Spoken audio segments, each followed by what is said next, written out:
এবং যে রব্বুল আলামিন ওয়াহদাহু লা শরীক আমাদেরকে দেখার জন্য চোখ, বলার জন্য জবান, শোনার জন্য কান, চলার জন্য পাও, ব্রেন, বুদ্ধি ইত্যাদি দান করেছেন। এবং আল্লাহ পাকের সর্বশ্রেষ্ঠ নিয়ামত যে আল্লাহ পাক তার আখরি নবী সাল্লাল্লাহু আলাইহি সাল্লামের আমাদেরকে উম্মত বানিয়েছেন।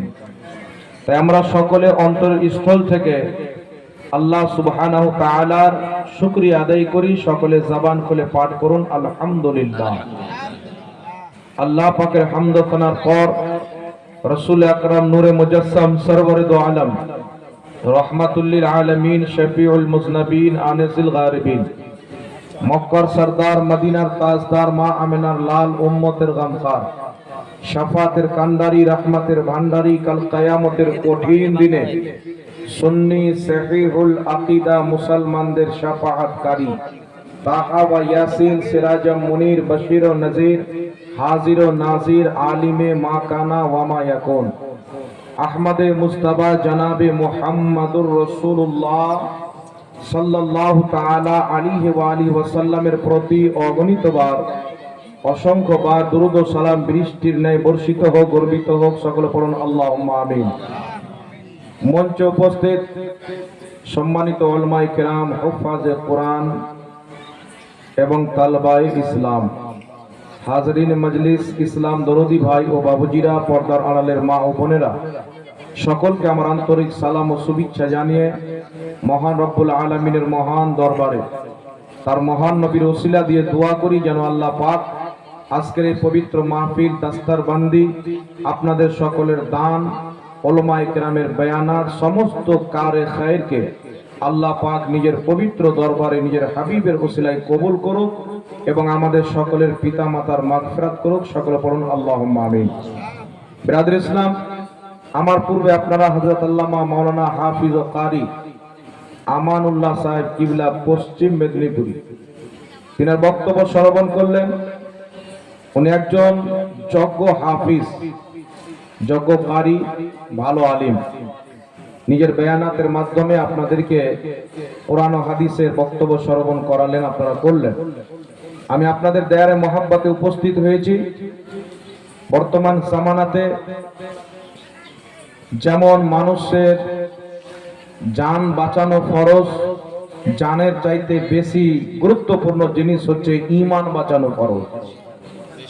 যখন এই জমিনের মাটিতে মুসলমান নামে, মৌলবি নামে, আলিম নামে, বক্তা নামে, মুফাসসির নামে কোরআন ও হাদিসের অপব্যাখ্যাকারী এবং বদ আকীদা, কোরআনের নাম দিয়ে, হাদিসের নাম দিয়ে নোংরা আকীদা, ইসলাম বিরোধী আকীদা, নবী এবং সাহাবার বিপরীত আকীদা যখন মানুষের মধ্যে ভরা হয় এবং আসল যেটা রাসূল এবং সাহাবার আকীদা সেটাকে নাজায়েজ এবং অবৈধ প্রমাণ করা হয়, তখন ওই ফিতনার সময় আলিম ওলামার প্রতি রদ্দে বদ আকীদাদের রদ করা, কোরআন হাদিস দিয়ে তাদের গলত আকীদাকে ভুল প্রমাণ করা প্রত্যেক আলিমের প্রতি ফরজে আইন হয়ে যায়।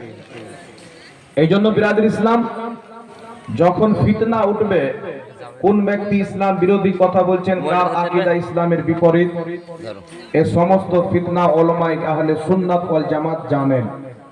আর এই ফিতনা আজকের নয়, বরং সাহাবায়ে কেরামের জামানা থেকে আজ পর্যন্ত এই ফিতনা যুগের পর যুগ চলে আসছে। তাই আমার আপনার নবী সাল্লাল্লাহু আলাইহি ওয়াসাল্লাম বলেছেন, কওমে বনি ইসরাইল 72 ফিরকায় বিভক্ত হয়েছে, আমার উম্মত 73 ফিরকায় বিভক্ত হবে। কুল্লুহুম ফিন্নার, সমস্ত ফিরকা জাহান্নামে যাবে, ইল্লা মিল্লাতান ওয়াহিদা, একটি দল জান্নাতে যাবে। মানা আলিহি ওয়া সাহাবী, যাদের আকীদা আমি এবং সাহাবার মতো হবে তারাই হবে জান্নাতি। বলেন সুবহানাল্লাহ। এইজন্য বিরাদর ইসলাম, বর্তমান সময়ে একজন ব্যক্তির নামাজকে দেখে তাকে সঠিক মুসলমান বলে আপনি বিবেচনা করতে পারেন না, হজ করা দেখে করতে পারেন না। যদি একজন হজ করা ব্যক্তিকে তার হজ করা দেখে যদি মুসলমান বলা হতো, তো হযরত আলী রাদিয়াল্লাহু তাআলা আনহু বলছেন, কিয়ামতের ময়দানে হাজরে আসওয়াদ ঈমানদারের ঈমানের সাক্ষী দিবে, কাফিরের কুফরির সাক্ষী দিবে। তাহলে হাজরে আসওয়াদ হচ্ছেন কাবা ঘরের কাজ, কাবা ঘরের একটি কোণাতে লাগানো আছে। সেই হাজরে আসওয়াদ কিয়ামতের ময়দানে ঈমানদারদের ঈমানের সাক্ষী দিবে, কাফিরদের কুফরি সাক্ষী দিবে। আর বর্তমানে সেই কাবা ঘরের যে হারাম রয়েছেন সেখানে কাফিরদের পরিবেশ নিষেধ। এই জন্য বিরাদর ইসলাম টুপি পরে, দাড়ি পরে, নাম মুসলমান কিন্তু আকীদা কুফরি, এই ধরনের ব্যক্তি নামাজ তো পড়ে, হজ তো করে, কিন্তু হজ করার পরেও সেই ব্যক্তি মুসলমান নয়। নামাজ পড়ার পরেও সেই ব্যক্তি মুসলমান নয়।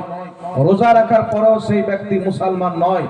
কারণ ঈমানের আলামত আমল দিয়ে করা যাবে না, ঈমানের পরিচয় আমল দিয়ে হবে না। ঈমানের যদি পরিচয় করতে হয় তো ইশকে রাসূল দিয়ে হবে, আদাবে রাসূল দিয়ে হবে। যেই ব্যক্তির অন্তরে যার বক্তব্য শুনবেন, যেই ব্যক্তির সমস্ত বক্তব্য শুনে আপনি বুঝতে পারবেন এর বক্তব্যের মাধ্যমে না আল্লাহ তাবারাক ওয়া তাআলার বেয়াদবি পেলাম, না রাসূলুল্লাহ সাল্লাল্লাহু আলাইহি সাল্লামের ব্যাপারে এমন কোন শব্দ পেলাম যেটা রাসূলুল্লাহর সম্মানকে খাটো করে, না আউলিয়ায়ে কিরামের বেয়াদব পেলাম, না সাহাবা আহলে বাইতের গুস্তাখ পেলাম। এমন একজন বক্তা যার বক্তব্য শুনে আপনার কলবের মধ্যে আল্লাহ এবং তার রাসূলের প্রতি ভক্তি বেড়ে যায়, রাসূল পাকের সম্মান মজবুত হয়ে যায়, তাসিমে সাহাবা আহলে বাইত আউলিয়ায়ে কিরামের তাসিম আপনার কলবে শক্ত হয়ে যায়, ওই ব্যক্তি হচ্ছে ঈমানদার। কারণ ঈমানদার হওয়ার জন্য আদবদার হওয়ার শর্ত, যার মধ্যে আদব নাই সেই ব্যক্তির মধ্যে ঈমান নাই। এই জন্য পৃথিবীর মুসলমান যদি হজের কথা বলতাম তাহলে হযরত আলী বলতেন না যে হাজরে আসওয়াদ কাফিরদের কুফরি সাক্ষী দিবে। এর মানে হজ করতে জানে ওয়ালার মধ্যেও কাফির আছে, যার কুফরের সাক্ষী কিয়ামতের ময়দানে হাজরে আসওয়াদ দিবেন। যদি নামাজি ব্যক্তিকে বলে মুসলমান বলা হয়, কাদিয়ানি নামাজ পড়ে, যেই গোলাম আহমদ কাদিয়ানি আজ থেকে প্রায় কমবেশ 150 বছর পূর্বে নিজেকে নবী বলে দাবি করেছিল, সেই গোলাম আহমদ কাদিয়ানির মাননেওয়ালাকে সবাই কাফির মনে করে। কারণ ইসলামের আকীদা হচ্ছে আমাদের নবীর পর নতুন কোন নবী জন্ম নেবে না। সে নিজেকে নবী বলে দাবি করেছিল, কিন্তু 5 ওয়াক্তের নামাজ পড়তো, রোজা রাখতো, হজ করতো, যাকাত দিত, মাদ্রাসা চালাতো, কোরআনের তাফসীর পড়াতো, বুখারী মুসলিম পড়াতো, চেহারাতে দাড়ি ছিল, মাথায় টুপি ছিল। তারপরেও সেই ব্যক্তিকে মুসলমান কাফির কেন মনে করে? এই জন্য মনে করে সে নিজেকে নবী বলে দাবি করেছিল, তার মধ্যে একটি কুফরি ছিল। অনুরূপ ভাবে পৃথিবীর মুসলমান যদি একজন দায়ী, যদি একজন মুবাল্লিগ নিজের হাতে 1 কোটি অমুসলিমকে কলমা পাঠ করিয়ে মুসলমান করে, তার নিজের আকীদার মধ্যে যদি একটাও কুফরি থাকে সেই ব্যক্তি কাফির হবে। কারণ আল্লাহ তাবারাক ওয়া তাআলা শুধু মুসলমান নয়, আল্লাহ যদি চায় কাফিরের মাধ্যম দিয়ে ইসলামের খিদমত করিয়ে নিতে পারে।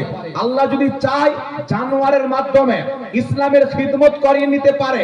আর আমরা কোরআন পাকে পড়েছি মহান রব্বুল আলামিন জালিম বাদশার বিপক্ষে কাবা ঘরের হিফাজতের জন্য আবাবিল পাখিকে পাথর দিয়ে পাঠিয়েছিলেন, যে আবাবিল পাখি পাথর মেরে জালিমদের জুলুমকে সর্বনাশ করে আল্লাহ পাকের কাবার হিফাজত করেছে। এই জন্য পৃথিবীর মুসলমান কোন বক্তাকে দেখলে মুসলমান মনে করা হবে না। একটি কথা মনে রাখবেন, আপনাকে একটা কথা বলতে চাই, জান্নাত এবং জাহান্নাম, মানুষ দুনিয়াতে দুটি জিনিসের জন্য লড়াই করে, জান্নাত এবং জাহান্নাম। যেই ব্যক্তি নিজেকে মুসলমান দাবি করে সবাই নিজেকে জান্নাতি বলে। তবে একটি কথা মনে রাখবেন, যদি কোনো ব্যক্তি আহলে সুন্নাত ওয়াল জামাত সুন্নি সহিহুল আকীদা মুসলমান হয়, তার যতই গুনাহ হোক না কেন এক না একদিন সেই ব্যক্তি জান্নাতে যাবে। আর যদি কোনো ব্যক্তি বদ আকীদা হয়, যদি কোনো ব্যক্তি কাদিয়ানি হয়, যদি কোনো ব্যক্তি 72 জাহান্নামী ফিরকার অন্তর্ভুক্ত হয়, সেই ব্যক্তির আকীদা যদি একটাও কুফর পর্যন্ত থাকে সেই ব্যক্তি হবে চিরস্থায়ী জাহান্নামী। কারণ জাহান্নামী হচ্ছে 2 প্রকার, একটি হচ্ছে খুলুদ ফিন্নার, একটি হচ্ছে দুখুল ফিন্নার। বাংলাতে যদি বলা হয় একটি হচ্ছে চিরস্থায়ী জাহান্নামী, আর একটি হচ্ছে অস্থায়ী জাহান্নামী। চিরস্থায়ী অস্থায়ী জাহান্নামীর মধ্যে তফাৎ ভাষাতে আপনারা বুঝতে পারছেন। এক প্রকারের জাহান্নামী হবে যারা চিরকাল জাহান্নামে থাকবে, আর এক প্রকারের জাহান্নামী হবে নিজের আমল মোতাবিক জাহান্নামে থাকবে। যতটুকু গুনাহ করেছেন ততটুকু সময় জাহান্নামে থাকবে, জ্বলে পুড়ে। আল্লাহ যেই দিন চাইবে তাকে জাহান্নাম থেকে বের করে জান্নাত দান করবেন। তবে যেই ব্যক্তি চিরস্থায়ী জাহান্নামী হবে সেই ব্যক্তি কুফরি হবে বা সেই ব্যক্তির মধ্যে শিরক থাকবে। আর যেই ব্যক্তি আপনার অস্থায়ী জাহান্নামী হবে, ঈমান তো থাকবে, মুসলমান তো থাকবে, কিন্তু পাপ করেছে, গুনাহ করেছে। এই জন্য রাসূল পাক বলছেন কোন ব্যক্তি কবিরা গুনাহ করার কারণে কাফির হয় না। অর্থাৎ একজন ব্যক্তি যদি বারবার গুনাহ করে সেই ব্যক্তি ফাসিক হবে, সেই ব্যক্তি পাপী হবে, সেই ব্যক্তি আযাব জাহান্নামের আযাবের মুস্তাহিক হবে, তার কবরে আযাব হবে, কিন্তু সেই ব্যক্তি কাফির হবে না। উদাহরণস্বরূপ আপনাকে বলে দিই, একজন ব্যক্তি মুসলমান আছে, আল্লাহর সাথে কাউকে শরীক করে না, রাসূল পাকের কোনোদিন বেয়াদবি করে না, আল্লাহর ওলিদের ব্যাপারে কটূক্তি করে না, সকলের শ্রদ্ধা করে, এই রকম একজন ব্যক্তি হচ্ছেন মুসলমান। কিন্তু সেই ব্যক্তি জুয়া খেলে, সেই ব্যক্তি চুরি করে, ডেলি চুরি করে, ডেলি জুয়া খেলে। রাসূল পাক বলছেন জুয়া খেলা হারাম কাজ, চুরি করা হারাম কাজ। একজন ব্যক্তি যদি চুরি করে সেই ব্যক্তি পাপী হবে, কবিরা গুনাহ করলো।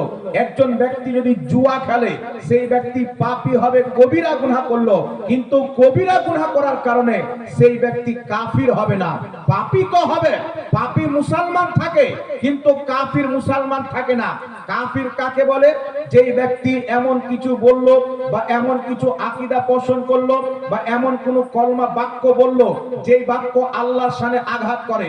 যেমন আপনাকে বলে দিই, বর্তমান জামানায় মুসলমান দাবি করনেওয়ালার মধ্যে অনেক লোক আছে, তাদের আকীদা হচ্ছে আল্লাহ মিথ্যা বলতে পারে কিন্তু বলে না। এটা হচ্ছে কুফরি আকীদা। যতই নামাজ পড়ুক, হজ করুক, যাকাত দেখ, যদি তার আকীদা থাকে আল্লাহ মিথ্যা বলতে পারে কিন্তু বলে না, অর্থাৎ তার কুদরতে মিথ্যা আছে, সেই ব্যক্তি কাফির হয়ে যাবে। আকীদাতুত তাহাবীর মধ্যে লিপিবদ্ধ রয়েছে যে আল্লাহর কুদরতে মিথ্যা যদি কেউ মানে সেই ব্যক্তি কাফির হয়ে যাবে। যতই নামাজ পড়ুক, যতই হজ করুক, যতই রোজা করুক, একজন ব্যক্তির কাফির হওয়ার জন্য একটা কুফরি যথেষ্ট।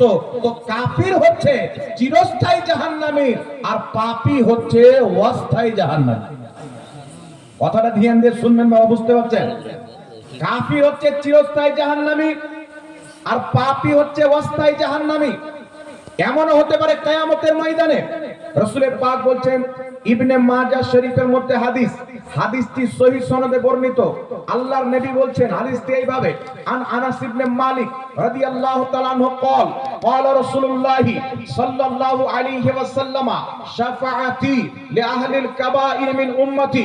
রাসূল পাক বলছেন আমার শাফাআত আমার উম্মতের কবিরা গুনাহ করনেওয়ালাদের জন্য, বড় বড় পাপীদের জন্য। তো রাসূলের এই হাদিস দিয়ে বোঝা যায় যে নবীর উম্মত হবে কিন্তু বড় বড় পাপ করেছে, তারও নবী শাফাত করে জান্নাতে নিয়ে যাবে। কিন্তু যদি কোনো ব্যক্তির মধ্যে কুফরি থাকে তার প্রতি রাসূলুল্লাহর শাফাত আল্লাহ পাক হারাম করেছে। কাফিরদের জন্য শাফাত নাই, শাফাত হচ্ছে পাপীদের জন্য। এই দুটো জিনিস আপনাকে বুঝাতে চাই, একটি হচ্ছে গুনহেগার, একটি হচ্ছে আপনার কাফির। যেমন আপনাকে একটা एग्जांपल দিয়ে দিই, অনেক মুসলমান আছে নামাজ পড়ে না, আছে না? নামাজ পড়ে না কিন্তু নামাজকে ফরজ মানে, নামাজকে ফরজ মানে কিন্তু পড়ে না, মহাপাপী কিন্তু মুসলমান, কারণ নামাজকে ফরজ মানে। আর যদি এমন কোন ব্যক্তি থাকে যে নামাজ কি ফরজ মানে না, সেই ব্যক্তি কাফির হয়ে যাবে। নামাজের ফরজ হওয়াকে অস্বীকার করলে কাফির হয়ে যাবে, কিন্তু নামাজকে ফরজ মানে কিন্তু পড়ে না, মহাপাপী, নোংরা পাপী, জঘন্য পাপী, কিন্তু নামাজকে ফরজ মানার কারণে সেই ব্যক্তি কাফির হবে না। কিন্তু ব্রাদার ইসলাম, আপনাকে বলতে চাই, যদি আপনার আকীদা রাসূলের বিপক্ষে হয়ে যায়, সাহাবার বিপক্ষে হয়ে যায়, কোরআন পাকের বিপক্ষে হয়, জরুরিয়াতে দ্বীনের অন্তর্ভুক্ত যেইগুলো জিনিস তার মধ্যে যদি কোনো ব্যক্তি একটাকে অস্বীকার করে দেয়, সেই ব্যক্তি কাফির হয়ে যাবে। যেমন আপনাকে বলতে চাই, সবাই 5 ওয়াক্তের নামাজ পড়ে, রোজা রাখে, হজ করে, সব ঠিক আছে, কিন্তু লোকটা বলছে কিয়ামত হবে, আমি বিশ্বাস করি না। আর মুসলমান থাকবে 5 ওয়াক্তের নামাজ পড়ছে কিন্তু কিয়ামত হবে বিশ্বাস করে না, সব করছে, কুরবানি দিচ্ছে, সেই ব্যক্তি কাফির হয়ে যাবে। কারণ কিয়ামত হবে এটা বিশ্বাস করা হচ্ছে জরুরিয়াতে দ্বীন। কেউ নামাজ পড়ছে, রোজা রাখছে, হজ করছে, সব করছে, কিন্তু নবীকে শেষ নবী মানে না, সেই ব্যক্তিও কাফির। তার নামাজ বেকার, রোজা বেকার, হজ বেকার। বলার উদ্দেশ্য হচ্ছে পৃথিবীর মুসলমান কওরির নামাজ দেখে, রোজা দেখে, বক্তব্য দেখে, কওরির সালাম কালাম দেখে, জুব্বা কুব্বাকে দেখে, পরহেজগারিকে দেখে মুসলমান নির্ধারিত করা যাবে না। যেই ব্যক্তির মাধ্যমে চুল পরিমাণে রাসূলের কায়নাত সাল্লাল্লাহু আলাইহি সাল্লামের বগজ থাকবে, দুশমনি থাকবে, সেই ব্যক্তি কোনই মতে মুসলমান হবে না, যতই বড় নামাজি হোক। মুসলমান হওয়ার জন্য আল্লাহ এবং তার রাসূল এবং আল্লাহ রাসূল যাদের আদব করতে বলেছেন, তাদের যারা আদব করবে, সম্মান করবে, আকীদা ঠিক রাখবে, তারাই হবে মুসলমান। এখন একটু আমার দিকে লক্ষ্য করে, কয়েকটি আগে আকীদার কথা বলি, পরে আমলের কথা বলবো। আকীদাটা বুঝেন, একজন সুন্নি সেইউল আকীদা মুসলমান, আল্লাহকে এক মানে কি মানে না? জোরে বলেন। এখানে একটা পয়েন্ট মনে রাখবেন, রাসূল পাক বলছেন, বুখারীর হাদিস, যদি কোনো মুসলমান একজন মুসলমানকে কাফির বলে, ইনিও মুসলমান, ইনিও মুসলমান, ইনি বলছেন ইনি কাফির, রাসূল পাক বলছেন যদি ইনি কাফির না হয়, তাহলে যিনি কাফির বলেছেন ইনি নিজে কাফির হয়ে যাবে। কথা বুঝতে পারছেন? একজন মুসলমান একজনকে বলছে কাফির, যাকে কাফির বলছে সেই ব্যক্তি যদি কাফির হয় তো ঠিক আছে, যদি সেই ব্যক্তি কাফির না হয়, যিনি কুফরের ফতোয়া দিলেন, যতই বড় মুফতি হোক, ফতোয়া তিনার প্রতি পড়বে, মুসলমানকে কাফির বলার কারণে তিনি নিজেই কাফির হয়ে যাবে। কথা বুঝতে পারছেন? একটু ভালোভাবে বুঝে। অনুরূপ ভাবে রাসূল পাক বলেছেন, জামিউল আহাদিসের মধ্যে হাদিস, কবিরা গুনাহ করার কারণে কোন ব্যক্তি কাফির হয় না। সুতরাং একজন মুসলমান যতই বড় গুনাহ করুক, যদি সেটা কুফরি না থাকে, চুরি করুক, চামারি করুক, হত্যা করে দিলেও সেই মুসলমানকে কাফির বলা হবে না। কারণ এইগুলো হচ্ছে কবিরা গুনাহ, আর কবিরা গুনাহ করলে পাপী হয় কিন্তু কাফির হয় না। কথা আমার বুঝতে পারছেন কি পারেন না বাবা? আপনাকে বোঝানোর উদ্দেশ্য যে বর্তমানে ট্রাক এসেছে শয়তানের পক্ষ থেকে, শিরকের ফতোয়া ট্রাক উল্টানো হয় মুসলমানের উপরে। শিরকের ফতোয়া, একজন মুসলমান যে জীবনে আল্লাহ ব্যতীত কাউকে সাজদা করেনি, তাকে মুশরিক বলা হয়।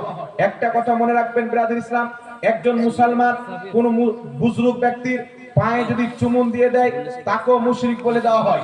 একজন ব্যক্তি যদি কোনো নেক আলিমের হাতকে চুমুন দিয়ে দেয়, তাকেও মুশরিক বলা হয়। এখন বর্তমানে রাসূল এবং সাহাবার দ্বীনকে বাদ দিয়ে অনেক মৌলবি বেরিয়েছে, যারা আমেরিকা, ইসরায়েল, পশ্চিমা দেশদের দেওয়া ইসলাম প্রচার করছে এই সারা পৃথিবীর মাটিতে। এই পৃথিবীর মুসলমান আমেরিকা এবং ইসরায়েল বার্তা নিয়ে 3 দেশ মিলে মিটিং করে, সব মিটিং করে বলেছে, যত কোরআন হাদিসের ব্যাখ্যা পূর্বের লোক করেছে, সমস্ত ব্যাখ্যাকে বাদ দিয়ে আমরা নতুন ব্যাখ্যা করে দিব। কোরআন এবং হাদিসের ওইগুলি ব্যাখ্যা করব, যেগুলো ব্যাখ্যা ওয়াহাবি মতবাদের পক্ষে। সারা পৃথিবীতে ফ্রিতে মসজিদে মসজিদে, মাকতাবে মাকতাবে ছড়িয়ে দেওয়া হবে। সারা পৃথিবীর মাটিতে আমেরিকা, ইসরায়েল যে ইসলাম চায়, কোরআন হাদিস দিয়ে অপব্যাখ্যা করে ওই ইসলাম মানুষের মধ্যে ভরা হবে। কিন্তু যেটা নবীর দেওয়া ইসলাম, সাহাবার দেওয়া ইসলাম, ওই ইসলামের প্রতি শিরকের ফতোয়া দিয়ে, বিদআতের ফতোয়া দিয়ে ওই ইসলামকে মিটানোর চেষ্টা চলবে। আর ওয়াহাবি মতবাদ, যেটা আমেরিকা, ইসরায়েলের দেওয়া ইসলাম, ওটা পৃথিবীতে বিস্তার করতে চায় আমেরিকা এবং বার্তানিয়া মুসলমান। এই জন্য আল্লাহ তাবারাক ওয়া তাআলার ব্যাপারে লক্ষ্য করে শুনেন ব্রাদার ইসলাম, কথায় কথায় মোল্লা শিরিক বলে কি বল না? কেউ বলছে যে আপনারা ভালো থাকেন বললে শিরিক হয়ে যাবে, কেউ বলছে আপনার কোন লোকের হাত চুমুন দিলে শিরিক হয়ে যাবে। কেউ বলছে কোথাও মাথা নত করে দিলে শিরিক হয়ে যাবে। একটু লক্ষ্য করে শুনেন, যদি কোনো জিনিস শিরিক না থাকে, একজন ব্যক্তি একটা কাজ করলো, সেটা যদি শিরিক না থাকে, কোনো ব্যক্তি যদি সেটার কারণে তাকে মুশরিক বলে, তাহলে যেই ব্যক্তি মুশরিক বলবে সেই ব্যক্তি নিজেই মুশরিক হয়ে যাবে রাসূলুল্লাহর হাদিস মোতাবেক। এটা হাসি ঠাট্টার খেল নয় মুসলমান। এই জন্য পৃথিবীর মুসলমান শরীয়তের উসুল হচ্ছে, নিয়ম হচ্ছে, একজন মুফতি ব্যতীত যে গায়রে মুফতি, সেই ব্যক্তি কোনোদিন ফতোয়া দিতে পারবে না। গায়রে মুফতির জন্য ফতোয়া দেওয়া হারাম, মুফতি না হলে তার জন্য ফতোয়া দেওয়া হারাম। আর আজ বর্তমানে বাংলা কিতাব পড়ে সারা জিন্দেগি গাঁজা টেনেছে, আর বাংলা কিতাব পড়ে দু একটা হাদিস নাম্বার মুখস্থ করে ও বেটা এখন ধর্মের গুরু হয়ে গেছে। ও এখন ধর্মের গুরু হয়ে গেছে। যত হাদিস পড়ে সব ভুল, শুধু হাদিসের নাম্বার দেয়। বর্তমান সবচাইতে জঘন্য ফিরকা বেরিয়েছে, যেই ফিরকা জন্ম দিয়েছে আমেরিকা এবং ইসরায়েল। আমি খুলেআম বলছি, মুসলমান যে কোনো টাইমে চ্যালেঞ্জ করুক, আমি প্রমাণ করব এই দলটা হচ্ছে আমেরিকা ইসরায়েলের তৈরি করা দল। এটা কোনো মুসলমানের দল নয়। এদের আকীদা না নবীর সাথে মিলে, না সাহাবার সাথে মিলে। আল্লাহর কসম কে বলি, আজ থেকে 500 বছর পূর্বের মুসলমান, 1000 বছর পূর্বের মুসলমান, 1400 বছর পূর্বের সাহাবায়ে কেরাম এবং স্বয়ং রাসূলে পাক সাল্লাল্লাহু আলাইহি সাল্লাম থেকে নিয়ে আজ পর্যন্ত বড় বড় ইমামগণ নিজের কিতাবের মধ্যে যেইগুলো আকীদা লিখেছে, যেইগুলো আমল লিখেছে, খোদার কসম খেয়ে বলি, সেইগুলি আকীদার সাথে বর্তমান জামানাতে যদি কোনো জামাতের মেল থাকে, ওই জামাতের নাম হচ্ছে আহলে সুন্নাত ওয়াল জামাত, সুন্নি জামাত মুসলমান। 500 বছর পূর্বের মুসলমান সুন্নি জামাতের ছিল, 1000 বছর পূর্বের মুসলমান সুন্নি জামাতের ছিল, 1200 বছর পূর্বের মুসলমান সুন্নি জামাতের ছিল। আজকে কি হয়ে গেছে, মুসলমান আলিম ওলামার সাথে সম্পর্ক না থাকার কারণে, ইলম অর্জন না করার কারণে, একজন ব্যক্তি যদি একটা হাদিস দিয়ে দেয়, বুকের উপরে হাত বাঁধতে হবে। বাংলাতে লিখে দিয়েছে সহিহ, মানুষ বলে যে বাপ রে সহিহ হাদিস পেলাম, বুকে হাত বাঁধতে হবে। আবার একটা হাদিস দিয়ে দিল আবু দাউদের, বুকে হাত নাভির নিচে হাত বাঁধতে হবে, সাইডে লিখে দিল সহিহ, তো মানুষ মনে করে সহিহ। আরে পাগল, হাত বানা নিয়ে কি করবে? আরে পাগল, দাড়ি ছাড়া নিয়ে কি করবে? তারাবি 8 না 20 রাকাত নিয়ে কি করবে? বেতর 1 রাকাত না 3 রাকাত নিয়ে কি করবে? জোহরের আগে পরে 4 রাকাত করে সুন্নাত পড়া যাবে কি যাবে না কি করবে?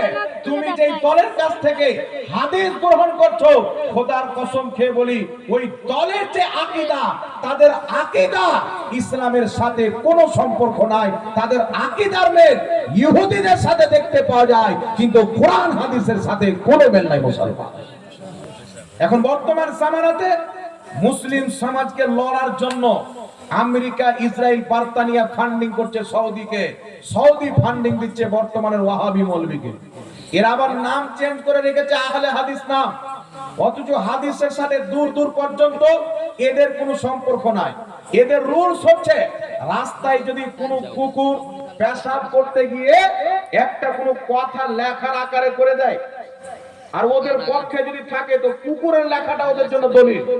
আর ওদের বিপক্ষে যদি ইমামে আজম আবু হানিফা, বিশ্ববিখ্যাত তাবেঈ, 17 জন সাহাবীকে দেখনেওয়ালা, 5 লক্ষ হাদিসের হাফিজ, নবীর সমস্ত হাদিসকে পড়নেওয়ালা আবু হানিফা যদি কোনো মাসলা দেয় আর ওর যদি বিপক্ষে চলে যায়, ওটাকে বলছে আবু হানিফা লিখেছেন, এটা কোরআন হাদিস বলি।